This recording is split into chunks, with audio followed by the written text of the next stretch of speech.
Anne-France Véry est une spécialiste du bien-être individuel et bien-être collectif.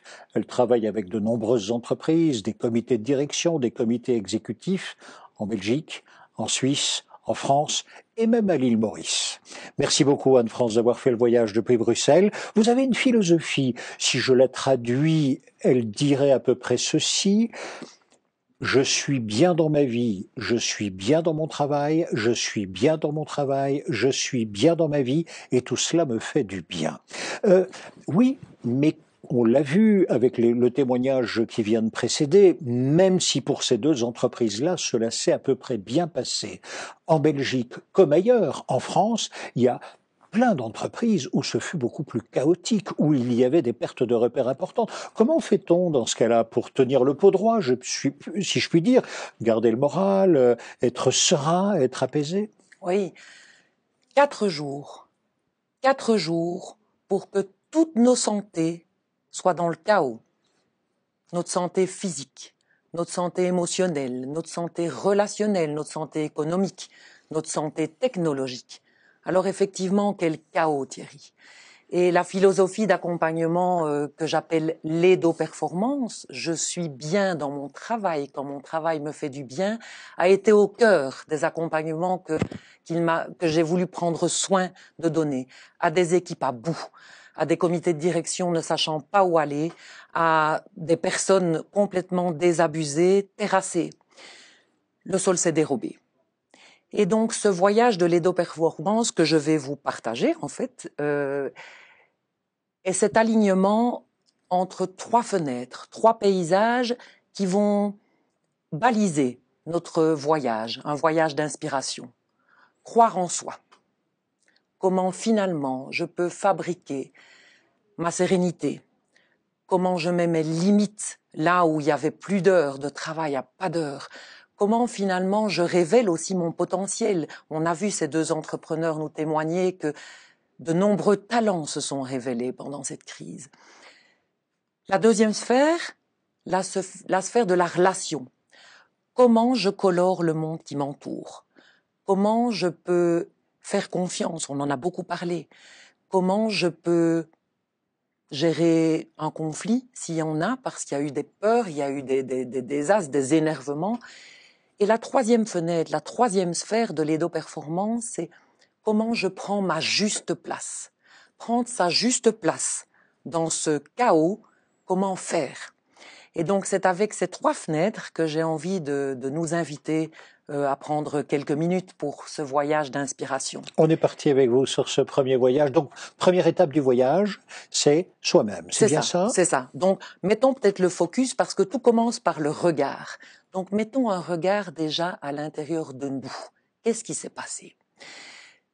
Ce focus du regard, de croire en soi, au milieu de ce chaos, une première chose peut-être, c'est de pouvoir avoir ce que Napoléon appelait le courage d'après 2 heures après minuit, ou bien de 3 heures avant l'aube. Ces maréchaux ont été les plus valeureux, là où ils ont dû oser seuls, là où ils ont dû mettre des limites, là où ils ont eu ce courage. Et peut-être que j'ai envie de nous inviter à un petit moment d'intériorité pour voir à l'intérieur de nous quel est ce courage des 2 heures après minuit que nous avons été amenés à trouver. Notez peut-être, si on devait imaginer, nos 3 ressources auxquelles nous sommes complètement connectés, nos ressources non négociables. On en a parlé, cette singularité d'être, et Denis Coquet nous en parlera tout à l'heure, cette singularité d'être. Est-ce que les ressources intérieures que j'ai trouvées, c'est ma créativité, ma force de pouvoir contempler, mon audace? Qu'est-ce qui s'est passé pour nous? Et donc là, ce courage des 2 heures après minuit, c'est une vraie question. Pour ceux qui ont dû être sur le pont, regardez nos 2 témoins comme avec brio, ils ont eu ce courage dès 2 heures après minuit pour même anticiper. Quand vous dites courage de 2 heures après minuit, encore une fois, il faut prendre les décisions bien à temps. C'est ça que vous voulez dire, alors même qu'on n'a pas encore toutes les informations. C'est ça, hein, l'idée. Exactement. Et c'est ce qu'Alexandre nous évoquait tout à l'heure en disant on va même anticiper l'après. Et c'est ça aussi qui va motiver. Prenons dans le croire en soi les 33 navigateurs de l'édition des Vendée Globe de cette année. Un à un, ils ont descendu jusqu'au ponton. Ce sont des pas qui marquent. Ils sont uniques et ils savent très bien qu'ils vont quitter un sol stable pour plus de 80 jours pour traverser les mers du globe. Le brouillard était total sur la ligne de départ et ils sont partis. Alors, ce qui m'a questionné aussi dans toute cette traversée, qui continue d'ailleurs, c'est finalement comment, dans ce brouillard, aller vers cette ligne d'arrivée. Et là, c'est ce que j'ai trouvé exceptionnel dans le témoignage d'Hélène, dans le témoignage d'Alexandre, c'est de pouvoir finalement transformer nos métiers en vocation. Pour moi, notre première vocation de base, c'est être utile. Alors je poserai la question, à qui est-ce que chacun de vous a envie d'être utile? À quoi je sers finalement? Et ce sentiment d'utilité fait que des métiers ont commencé à pousser, des vocations ont commencé à pousser. Je me rends compte que nous avons monté une chaîne d'écoute avec les participants de mon école de coaching pour justement être utile, que nos oreilles soient utiles à toutes les personnes qui n'avaient plus le courage des 2 heures après minuit. Et on a eu énormément d'appels pour remobiliser le cap intérieur, garder son cap intérieur, sa solidité, nos non négociables, nos valeurs avec lesquelles on va pouvoir révéler nos talents. C'est ça qui a été une magie dans un tas d'exemples qu'on a pu voir. On s'est redéfini. Les imprimeries, par exemple, sont passées à de l'impression de masques. On parle de masketing beaucoup. Les restaurants ont dû se réinventer aussi en takeaway. Donc, tous ces métiers se sont transformés en vocation. Et c'est là où j'ai trouvé vraiment cette première fenêtre de croire en soi, de révéler son potentiel et aussi de mettre ses limites, qui a été une première belle traversée pour tenir le coup, pour tenir le cap. Tenir le cap intérieur, mais c'est aussi pouvoir avoir un cap de solution. Et Dieu sait qu'il y en a énormément qui ont été apportés. On l'a vu, c'est grâce à Alexandre et à Hélène dans leurs activités que les hôpitaux ont tenu le coup. Ils ont apporté des solutions.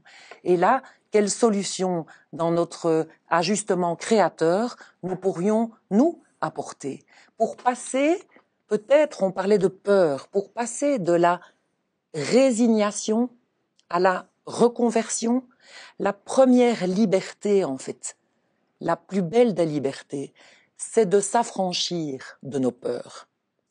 Ode à la vie, force de l'âme, c'est de pouvoir passer des égos qui s'entre-déchirent, à qui va être le premier pour le vaccin, qui est-ce qui va pouvoir finalement être celui qui sera sur le podium avec les lauriers du meilleur suivi, eh bien de transformer ces égos dans des rendez-vous avec des forces de l'âme. Les plus belles célébrités de ce confinement, ce sont les anonymes. Les anonymes qui se sont tous rendus utiles à leurs voisins, qui ont prêté leurs oreilles, qui sont rendus utiles dans les hôpitaux et qui ont aussi trouvé d'autres solutions. Les hôpitaux sont saturés, eh bien j'ouvre mon école. La maison de repos, on ne peut plus voir ses proches, eh bien je vais mettre des plaques de plexi pour qu'on puisse se voir, pour qu'on puisse garder le regard. Donc des solutions, il y en a eu des pépites. Et puis il y a aussi le cap peut-être vers demain. Et on a parlé d'anticipation parce que on a le mal moral, on a le mal psychique, on a le mal émotionnel, on a le mal physique, comme ces navigateurs qui auront le mal de mer. Mais ils savent, et nous savons aussi, cher Thierry, qu'il y aura une ligne d'arrivée. voilà le rendez-vous avec cette première sphère de l'édo-performance qui est le croire en soi. Comment est-ce qu'on peut la réaligner à l'intérieur de nous-mêmes? Et on a vu plein d'exemples de personnes qui, grâce à leur cap intérieur, ont fait face à l'extérieur. Passer du métier à la vocation. Exactement, encore une passer fois. du métier à la vocation. Alors, il y a la deuxième sphère, la deuxième fenêtre vers laquelle nous pouvons aller. Deuxième étape du voyage. La deuxième étape du voyage, ce sont nos relations. Finalement, comment est-ce que, pour conduire ce changement, nos 5 sens vont nous y aider? Nos yeux sont les nouveaux canaux de communication derrière le masque. Et les yeux peuvent être des canaux de communication pour porter le regard sur les émotions. Dans les yeux, est-ce qu'il brille de la méfiance, du doute, de la peur, de l'audace, de la joie? Qu'est-ce que ces yeux nous disent? Et là, les leaders, pendant toute cette traversée, pour moi, ont la posture de devoir apporter ce regard avec des yeux qui vont pouvoir aussi discerner, faire le tri. Qu'est-ce qui est essentiel? Comment est-ce qu'on va pouvoir trier? Et comment est-ce qu'aussi on va pouvoir peut-être regarder ce qui pousse, ce qui émerge, pour éviter d'avoir un regard d'effondrement? Nos oreilles. Celui qui sait écouter devient celui qu'on écoute. C'est un adage que j'adore. Plutarque. Exactement. Et j'ai envie de m'adresser à tous les leaders en disant que c'est cette écoute qu'il faut mettre sous les projecteurs. L'écoute de chacun. De quoi a-t-il besoin? Je fais une petite parenthèse dans un voyage pour vous emmener en Corée. En Corée, dès le plus jeune âge, on apprend le nunchi. Et le nunchi, c'est l'attention la plus fine et la plus claire aux besoins de l'autre. Donc, la plus grosse injure en nunchi, c'est « je n'ai pas fait exprès ». Alors écoutons avec nos oreilles les besoins de chacun dans les équipes. C'est ça qui les maintiennent debout. C'est ça qui font que la relation peut continuer dans cette écoute à fédérer. Et puis, si on parle peut-être du goût, on va consommer beaucoup plus local. Comment est-ce qu'ensemble, on va peut-être se relocaliser, être beaucoup plus proche finalement de là où nous poussons. Donc voilà, donc tous ces sens. Et puis le toucher, on va devoir le réinventer aussi. À quand est-ce qu'on va se réembrasser? À quand les hugs? Et donc avec ce toucher, finalement, qu'est-ce qu'on va pouvoir inventer, non pas comme geste barrière, mais comme geste de courtoisie? Comment est-ce qu'on va pouvoir se retrouver? Donc nos 5 sens vont nous aider à conduire le changement. La dynamique relationnelle, cette deuxième sphère du voyage, c'est aussi la redéfinition de la relation au travail. Entre la maison et notre entreprise, tout est en pointillé. Il n'y a plus de frontières. La maison s'invite dans le travail s'invite dans notre intimité et notre intimité s'invite dans le travail. Alors, relationnellement, face à notre travail, que faire et comment le redéfinir dans un bon rythme? Je pense que Mireille aura de très bons conseils par rapport au rythme et au sommeil, justement, pour pouvoir s'assurer qu'on fait des pauses, qu'on se crée des sas. C'est hyper important. Avec toutes les casquettes qu'on doit réorganiser, toutes les casquettes professionnelles, privées, de parents, d'enseignants aussi. Les parents qui ont dû confiner avec leurs jeunes enfants et mettre tout à coup une casquette de professeur de français, de maths, de physique. Quel chaos! Alors, pour cette énergie relationnelle, pour cette relation au travail qui, pour moi, doit vraiment pouvoir nous remobiliser dans toutes nos casquettes, il y a un credo. On a beaucoup parlé de ce mot, la confiance. C'est le credo qui a été accéléré par cette traversée, puisque maintenant, c'est « faites-vous confiance ». Lâcher prise sur le contrôle, lâcher prise sur le besoin de tout savoir. On n'est plus on n'est plus dans nos entreprises, on ne va plus avec un badge pour aller. Bien sûr, on ne pointe on plus. Pointe plus. Voilà, exact. Tout à fait. Et donc, par rapport à ça, comment est-ce qu'on va pouvoir se faire confiance? Oui. Et se faire confiance, ça ne se décrète pas. Je voudrais vous inviter tous à réfléchir. Est-ce que vous êtes plutôt quelqu'un qui fait facilement confiance, qui y va, quitte à revoir son jugement par la suite, ou est-ce que vous êtes plutôt celui qui a besoin d'observer, de réfléchir? Alors on connaît peut-être chacun notre rythme par rapport à cette confiance, mais là où dans notre énergie relationnelle, je voudrais nous inviter à réfléchir, c'est comment est-ce que je peux, moi, tenir compte du rythme de chacun et du rythme des autres. Pourquoi? Parce que c'est un travail de dentelière. Les émotions ont été complètement exacerbées. Certains ont trouvé le confinement comme quelque chose d'extraordinaire. Ils ont peut-être découvert un regard de contemplation. J'en ai entendu dire, relationnellement, je redécouvre mes enfants, je redécouvre leur progrès. Et puis je découvre comme la nature est belle. Et d'autres, relationnellement, parce qu'ils se sont fait confiance et qu'ils ont fait confiance, ont mis peut-être leur audace, leur ténacité. Il est clair que pour ce rythme de confiance, je voudrais proposer peut-être 3 étapes qui m'ont marqué, Thierry, dans la manière peut-être dont les leaders, dont les équipes ont dû prendre soin. Des étapes chronologiques. On ne peut pas passer à la deuxième sans avoir pris soin de la première. La première étape, c'est celle de l'inclusion. Comment est-ce qu'on a pu se réinventer pour être certain que tout le monde, même à distance, continue à être accueilli? Comment est-ce qu'on a trouvé, et j'en ai beaucoup parlé avec des comités de direction, avec des équipes pour dire comment est-ce qu'on va réinventer nos liens informels? Comment on réinvente nos machines à café? Et donc, cette inclusion pour se sentir accueilli dans un sentiment d'appartenance, à quelle tribu finalement j'appartiens, a été nécessaire aussi. Là où justement ce sentiment d'isolement et de solitude pouvait s'installer. J'en ai vu ô combien dans ma chaîne d'écoute qui m'ont dit « je n'en peux plus, je vous appelle pour pouvoir entendre le son de ma voix que je n'ai pas encore entendu depuis 2 jours parce que je suis seule, parce que je suis en train de gérer des dossiers et que je ne peux parler à personne. » Donc cette inclusion, c'est aussi le témoignage de Bernard qui confine chez lui. Son épouse est opérée, elle est en convalescence, il a des enfants en bas âge. Il travaille jour et nuit, Bernard. Et il me dit, je me sens transparent. Je ne me sens pas vu de tout ce que je fais.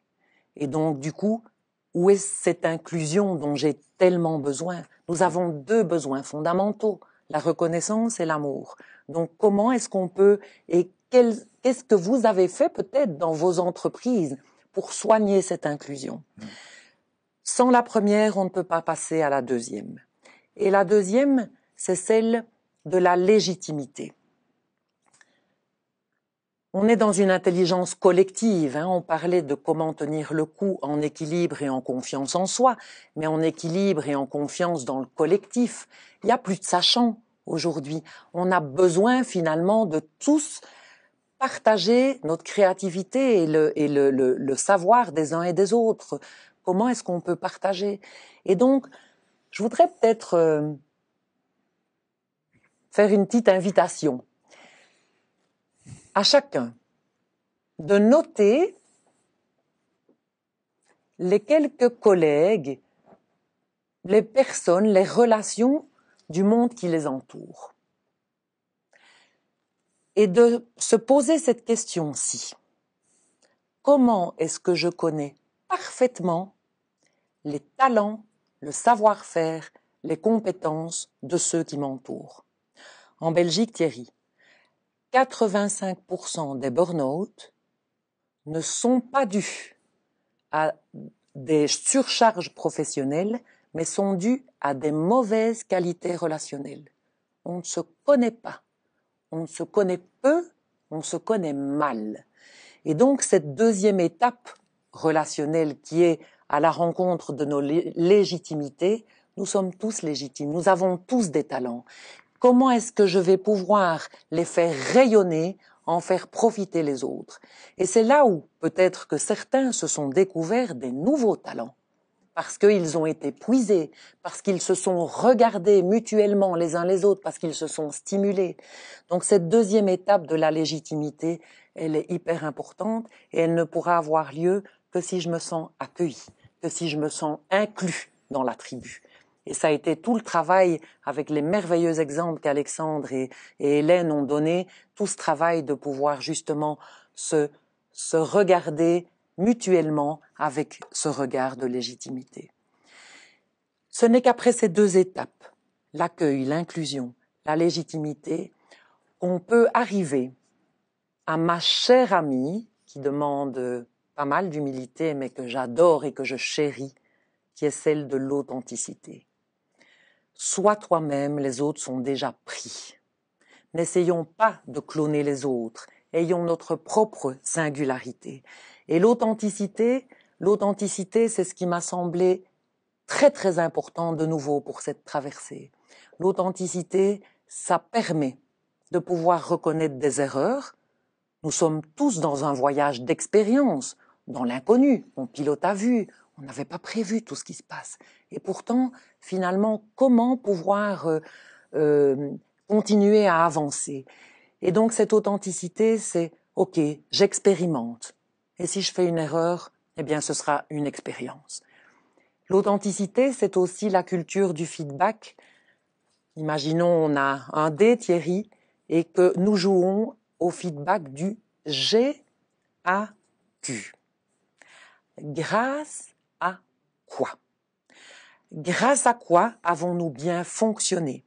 Et Alexandre a mis le point là-dessus tout à l'heure en disant nous devons aussi célébrer ensemble les succès régulièrement qui se passent.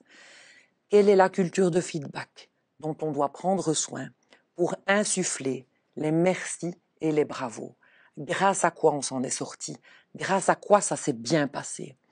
Et là, peut-être que, avec les équipes, j'ai extrait 5 pièges de communication. 5 pièges que j'ai envie de lever avec vous. Parce que la communication, on l'a vu dans la dynamique relationnelle, elle est à soigner avec soi, avec les autres, avec les équipes, avec les clients. Et là, peut-être que je voudrais parler des 5 pièges pour leur donner leurs antidotes. Le premier piège, Thierry, et là, je pense que pour des personnes plus introverties, c'est un piège dans lequel on a souvent tendance à tomber. Il paraît aussi que c'est un piège féminin. Le piège de l'implicite. Espérer que l'autre comprenne mes besoins, mes envies, ma manière de penser, sans même ne l'avoir dit.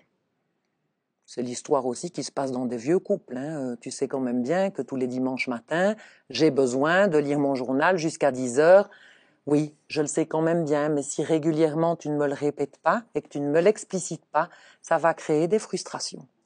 Donc, levons le piège des implicites, de s'imaginer, sans communiquer clairement, que les collaborateurs auront compris ce que je veux faire passer là, que les clients sauront ce que nous fabriquons. C'est un piège énorme en fait. Le deuxième piège, il paraît qu'il est peut-être plus masculin, je n'en sais rien. Dans la communication, c'est le piège de l'action. C'est-à-dire que pour montrer que nous reconnaissons nos clients et que nous sommes là, on va juste faire, mais on ne va pas dire. Or, faire confiance, faisons-nous confiance, c'est aussi faire, bien sûr, ce qu'on dit, mais dire ce qu'on fait. Il faut lier les deux. Et là, attention à ce piège parce que ça ne suffit pas, c'est nécessaire, mais c'est pas suffisant de simplement être dans l'action, c'est-à-dire de faire ce qu'on a dit. Disons-le, expliquons-le. Et là aussi, ça va permettre au collectif de rester sur le pont et d'être fier de ces grâce à quoi ça fonctionne bien. Le troisième piège, c'est peut-être un piège qui se veut bienveillant et qui, je me rends compte, ô combien peut être dangereux. C'est le piège, et pendant ce confinement, je vois beaucoup de personnes qui sont peut-être, malgré eux, tombées dedans. C'est le piège de la protection de la personne et non pas de la relation. Imaginez-vous, chef d'entreprise, responsable d'équipe, vous dire que puisque tout le monde est saturé, fatigué, épuisé, je vais prendre une grosse partie du boulot pour protéger ma collègue Anne, qui est jeune maman de 3 petits-enfants. Que je vais garder une partie du boulot parce que je veux protéger mon collègue Vincent, dont le parent est mourant. Imaginez-vous que ce piège de protection de la personne, je le fasse pour chaque membre de mon équipe. Je ne vais donc pas protéger notre collaboration. Pourquoi ? Parce qu'on a parlé de cette volonté, de ce sentiment, de ce souhait d'être utile. Peut-être que ma collègue Anne, qui a ses 3 enfants, certes, a envie de se sentir utile pour l'entreprise, a envie de se sentir utile pour l'équipe. Et donc, passons du piège de la personne, certes bienveillant, à la protection de la relation, de la collaboration. On en discute ensemble. Et je demande à Anne, ok, avec tes trois enfants, comment est-ce que tu as envie, à quel rythme as-tu envie de continuer à être utile? Et c'est là où nos oreilles ont besoin de cette présence. Celui qui sait écouter devient celui qu'on écoute. Donc attention de ne pas uniquement protéger la personne, c'est bienveillant, mais protégeons nos relations de collaboration. Un autre piège aussi par rapport à cette authenticité qui m'est chère et pour lequel j'ai vraiment envie d'encourager chacun à y aller, c'est le piège du jardin secret. Pour moi, c'est un grand piège dans la communication. Alors, on a tous évidemment bien le droit, Thierry, d'avoir son jardin secret. Mais dans les équipes, il y a des personnes qui n'ont pas un jardin secret, il y en a qui ont des hectares, des champs entiers. Non, mais ça ne me regarde pas. Non, mais ça, je vais pas dire. Non, mais ça, c'est mes problèmes. Non, mais ça, je vais le garder pour moi. On est déjà suffisamment agité, on est déjà suffisamment dans cette peur. Et du coup, ça devient un chaos intérieur parce que je n'ai pas mis un petit peu d'ouverture à dire à un moment donné, stop, là, je suis épuisée. Je vais juste mettre une petite limite. Je viendrai vous revoir demain. Donc, cette ouverture va permettre aussi de pouvoir aller au cœur de qui nous sommes, au cœur de notre être, au cœur de la force de nos âmes, à bas nos égos qui veulent dire je me fais juste connaître comme ça par mon tout petit jardinet. Non, soyons aussi. Et c'est ça qui va favoriser l'authenticité et les liens dans la durée. Parce que cette traversée, elle dure. Elle n'a pas juste duré quelques semaines, elle dure depuis des mois et elle va peut-être encore durer. Voilà, le piège peut-être par lequel je voudrais terminer, c'est l'abstrait. Si je dis à mon collègue, écoute, pour moi ce qui va être important, c'est le respect. Pour moi ce qui va être important, c'est la sécurité. Pour moi ce qui va être important, c'est l'innovation. Dit comme cela, cher Thierry, nous ne nous serons rien dit du tout. Donc, prenons le temps aussi de poser des questions ouvertes à chacun en disant « Qu'entends-tu par cette notion de respect ? Que puis-je faire pour toi ? Que pouvons-nous faire en équipe pour que chacun se sente respecté ? Pour que nous puissions innover ensemble ? Qu'allons-nous faire ? Donne-moi des exemples. » Et la bonne manière de sortir de ce piège de l'abstrait, c'est justement en invitant chacun à donner des exemples.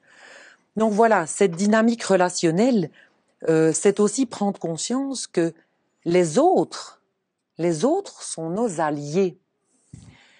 Or, l'être humain, il est plutôt un peu peureux par rapport à ça. Donc finalement, il va s'isoler. Alors que peut-être que sur la petite liste que je vous ai invité à vous reconnecter tout à l'heure entre collègues, le monde qui vous entoure, Mais quel serait le premier petit pas des deux performances que vous auriez envie de faire vers l'autre, même votre pire ennemi, pour pouvoir justement le regarder, l'accueillir, le regarder avec légitimité et le regarder avec authenticité. Inclusion, légitimité, authenticité. Ces trois étapes, Thierry, de la dynamique relationnelle pour arriver à faire confiance, le credo de notre confinement finalement. Voilà.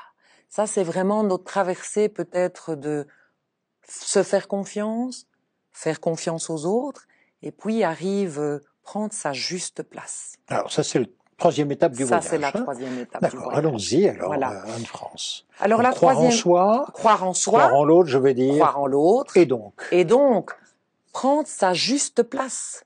Ni trop, ni trop peu. On a parlé de ce besoin de se sentir profondément utile.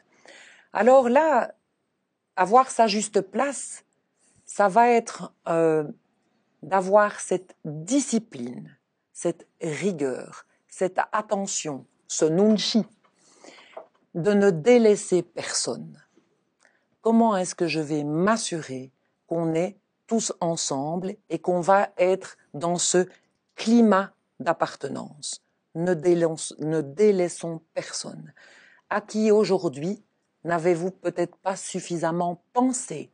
Vers qui allez-vous peut-être faire ce prochain petit pas pour pouvoir s'assurer qu'on ne délaisse personne et que tout le monde peut avoir sa juste place?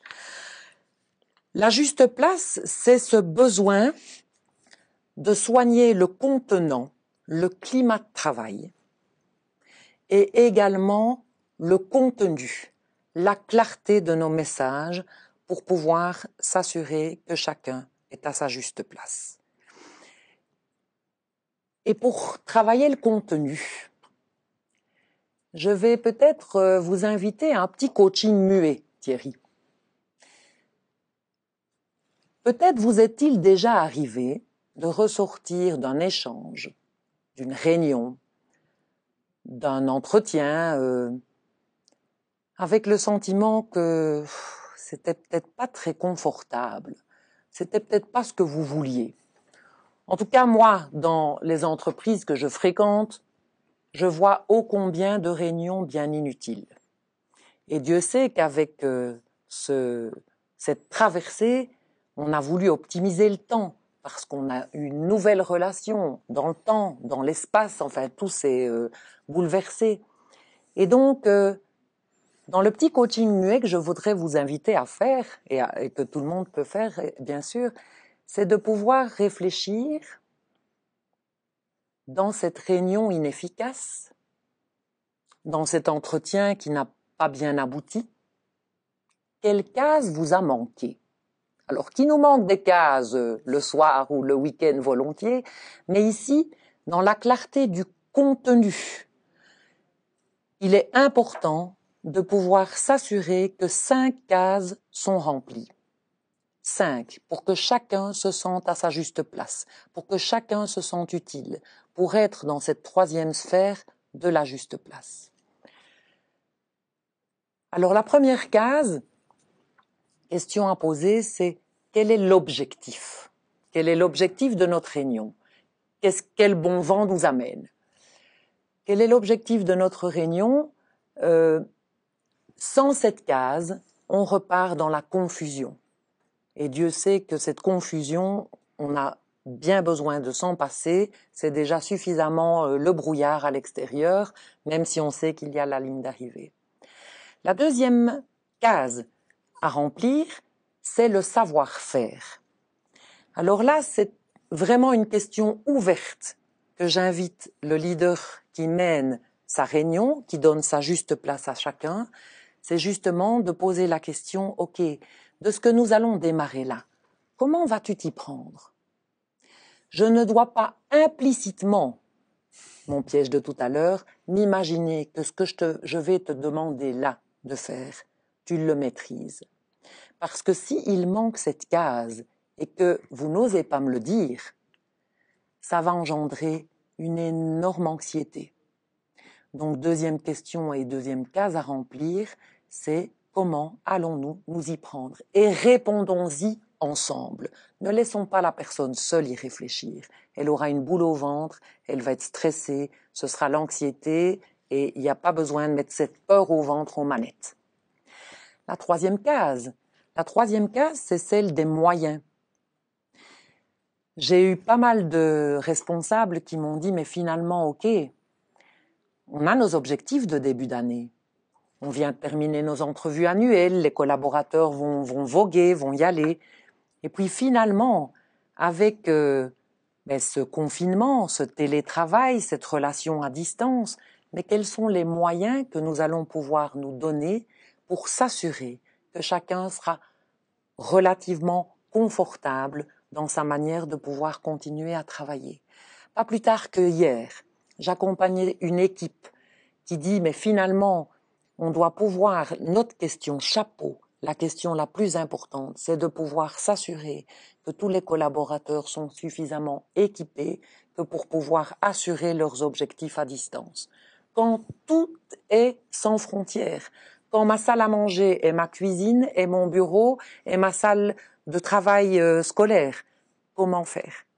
Et là aussi, donc, cette relation à l'espace doit être soignée dans les moyens qu'on va proposer, qu'on va discuter, qu'on va brasser avec les collaborateurs pour qu'ils se sentent à leur juste place. Et puis arrive alors, après les moyens, arrive le plan d'action. Sans plan d'action, c'est la pagaille.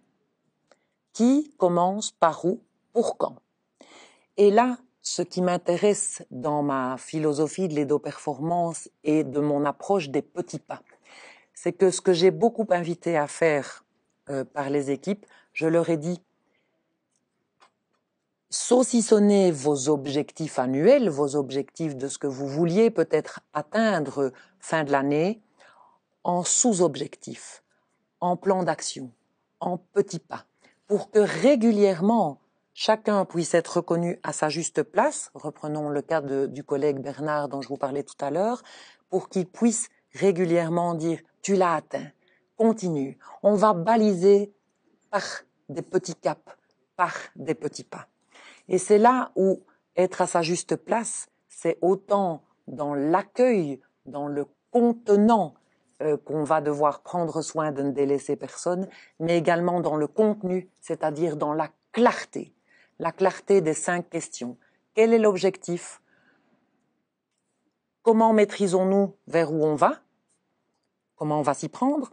Troisième question, qu'est-ce qui nous motive? Comment ça nous anime d'y aller? Quatrième, c'est les moyens.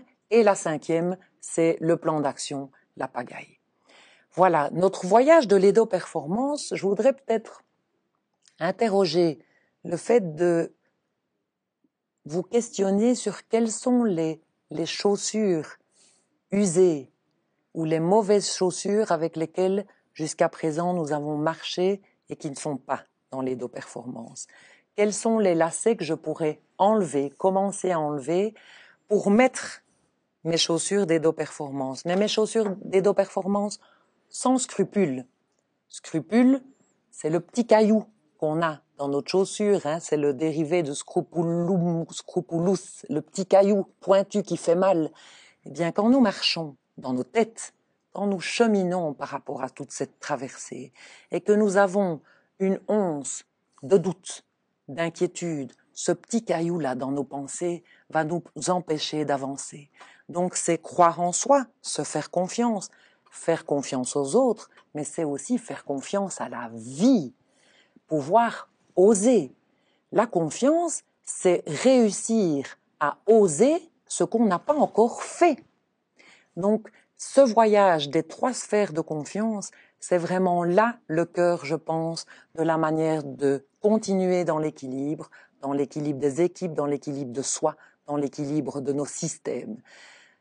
Gardons notre colonne vertébrale bien droite, bien alignée, et nous pourrons avancer dans une meilleure qualité de vie que celles avec lesquelles nous avons nos chaussures peut-être usées ou nos chaussures trop grandes. Donc, Merci voilà. beaucoup, Anne-France.